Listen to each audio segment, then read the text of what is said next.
जय श्री कृष्ण दोस्तों। ओम कृष्णाय वासुदेवाय हरे परमात्मने प्रणतः क्लेश नाशाय गोविंदाय नमो नमः। 8वां अध्याय और 8वें अध्याय का महात्म आज मैं सुनाने जा रही हूँ, तो आप सभी अपने पितरों को मोक्ष देने के लिए ज़रूर सुनें। अर्जुन ने कहा, हे पुरुषोत्तम, ब्रह्म क्या है, अध्यात्म क्या है और अधिभूत क्या है और अधिदेव क्या है कहलाता है। हे मधुसूदन, अधियज्ञ कौन सा है? मरने के समय में स्थिर चित्त वाले लोग तुमको कैसे जान जाते हैं? कृपा करके हे मधुसूदन जी, मुझे ये रहस्य समझाएं। अर्जुन के प्रश्न सुनकर श्री कृष्ण भगवान बोले, हे अर्जुन, मैं सबसे न्यारा और अविनाशी हूँ। इस कारण मेरा नाम ब्रह्म है। मुझ में अपने प्रताप से ही प्रताप है, अपने बल से ही मैं बली हूँ और अपने ज्ञान से ही मैं ज्ञानी हूँ। अन्य जितने भी भूत प्राणी हैं, इनमें मेरे प्रताप से ही प्रताप है, ये मेरे बल से ही बली हैं तथा मेरे ही ज्ञान से ज्ञानी हैं। सब मनुष्यों का प्रभु मैं हूँ।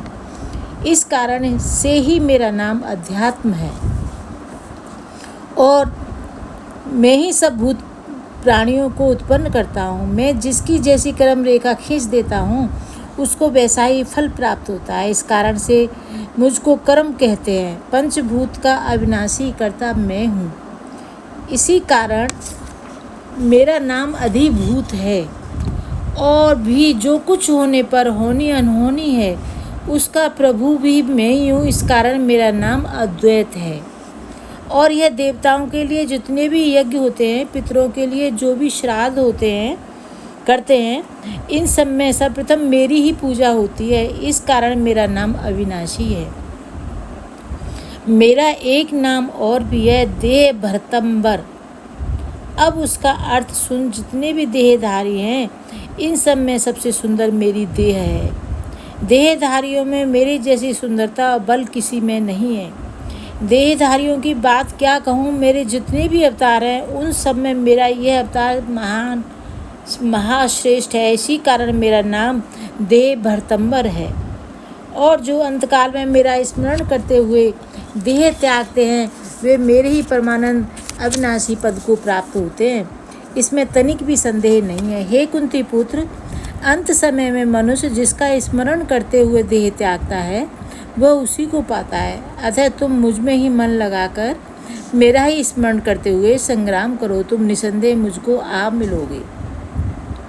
हे पार्थ, अभ्यास रूप योग से युक्त हो दूसरी ओर ना जाने वाले मन से सदा चिंतन करता हुआ पुरुष परम और दिव्य पद को ही प्राप्त होता है। अतएव जो अंत समय में मन को एकांत कर भक्तिपूर्वक योगाभ्यास के बल से दोनों भवों के मध्य भाग में प्राण को चढ़ाकर सर्वज्ञ अनादि संपूर्ण जगत के नियंता, सूक्ष्म से भी सूक्ष्मतर, सबके पोषक अचिंत्य स्वरूप सूर्य के समान प्रकाशवान तमोगुण से रहित परम पुरुष का ध्यान करता है, वह उसको मिलता है। वेद के जानने वाले जिसको अक्षर कहते हैं, वीतराग होकर सन्यासी जिसमें प्रवेश करते हैं तथा जिसको चाहने वाले ब्रह्मचर्य का आचरण करते हैं, इस परम पद को तुमसे संक्षेप में कहता हूँ। जो सब इंद्रिय द्वारों को रोककर मन को हृदय में धारण कर प्राणों को मस्तक में ले जाकर समाधि योग में स्थित ओम इस अक्षर का उच्चारण करता हुआ देह को त्यागता है, उसे मोक्ष रूप उत्तम गति प्राप्त होती है। हे पार्थ, जो मुझ में ही मन लगाकर नित्य प्रति मेरा स्मरण करते हैं, उन सदैव स्मरण करने वाले योगियों को मैं बहुत सुलभ रीति से प्राप्त होता हूँ। मुझको प्राप्त होने पर परम सिद्धि को प्राप्त करने वाला महात्मा गण फिर यह जन्म धारण नहीं करते, जो नाशवान और दुख का घर है। हे अर्जुन, ब्रह्मलोक पर्यंत जितने लोग हैं, वहाँ से लौटना पड़ता है, परंतु मुझ में मिलने से फिर नहीं जन्म होता। 1000 महायुगों का एक दिन होता है और 1000 महायुगों की एक रात्रि ब्रह्मा की होती है। जो इसे जानते हैं वह सब ज्ञाता हैं। ब्रह्मा का दिन होने पर अव्यय से सब व्यक्तियों का उदय होता है और रात को उसी में लय होता है। हे पार्थ, समस्त चराचर वस्तुओं का यह समुदाय दिन में बार बार उत्पन्न होकर रात्रि में आगमन में लीन हो जाता है। इस अव्यक्त से परे दूसरा सनातन अव्यक्त है, जो इन सब के नष्ट होने पर भी कभी नष्ट नहीं होता।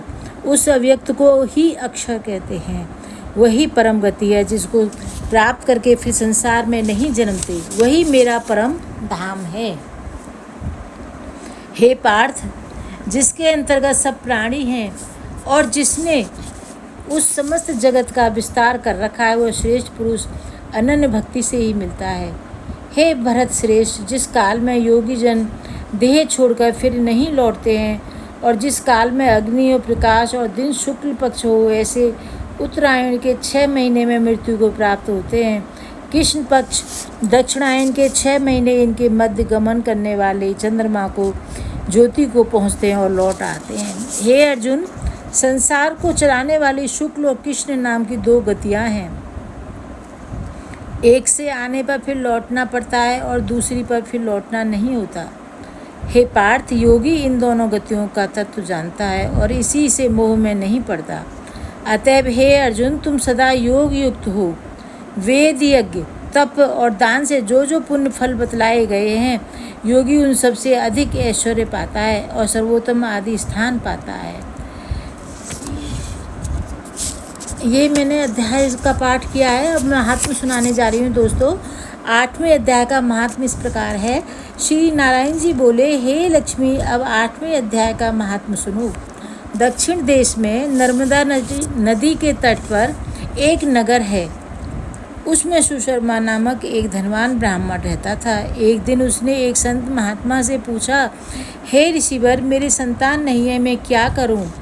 तब ऋषिवर ने कहा, तू अजामेध यज्ञ कर, देवी को बकरा भेंट चढ़ा, देवी तुझे पुत्र देगी। तब उसने यज्ञ करने को एक बकरा मोल लिया, उसको स्नान करा के मेवा खिलाई और जब उसको मारने लगा तब बकरा अचानक ही हंस पड़ा। तब ब्राह्मण ने पूछा, हे बकरे, तू क्यों हंसा है? बकरे ने कहा, पिछले जन्म में मेरे भी संतान नहीं थी, तब एक ब्राह्मण ने मुझे भी अजामेध यज्ञ करने को कहा था। मैंने सारी नगरी में बकरा ढूंढा मगर बकरा हाथ न लगा। ढूंढते ढूंढते एक बकरी का दूध पीता बच्चा हाथ लगा। मैंने उस बकरी समेत बच्चे को मोल ले लिया और उसको बकरी के स्तन से छुड़ाकर यज्ञ करने लगा। तब बकरी बोली, अरे ब्राह्मण, तू ब्राह्मण नहीं जो मेरे पुत्र को होम देने में लगा है, तू महापापी है। क्या कभी सुना है कि किसी के पुत्र को होम कर किसी ने पुत्र पाया हो? तू अपनी संतान के लिए मेरे पुत्र को मारता है, तू निर्दयी भी है, तेरे पुत्र नहीं होगा।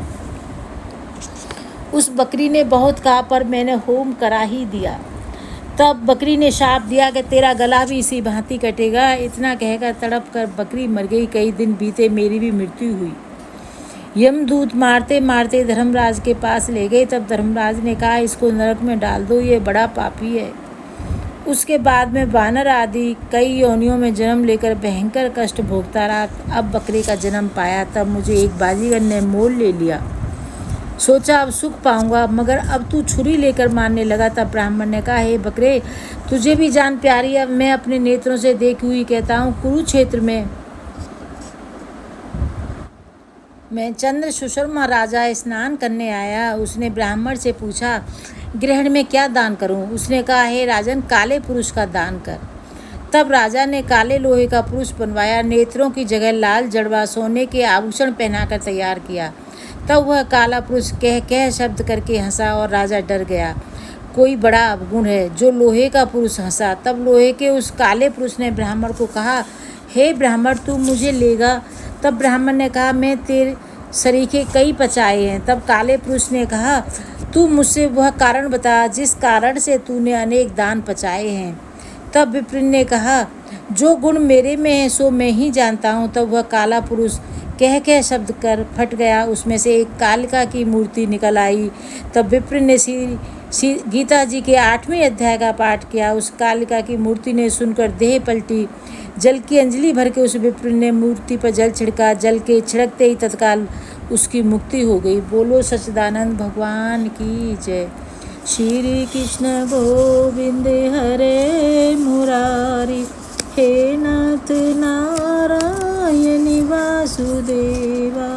श्री कृष्ण गोविंद हरे मुरारी, हे नाथ नारायण वासुदेवा।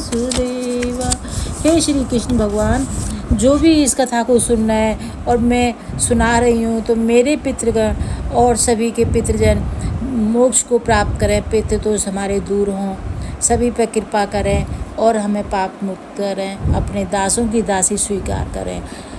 राधे राधे दोस्तों। जो भी पहली बार आए हैं इस चैनल को सब्सक्राइब करें, वीडियो को लाइक करें और शेयर करें। थैंक यू दोस्तों।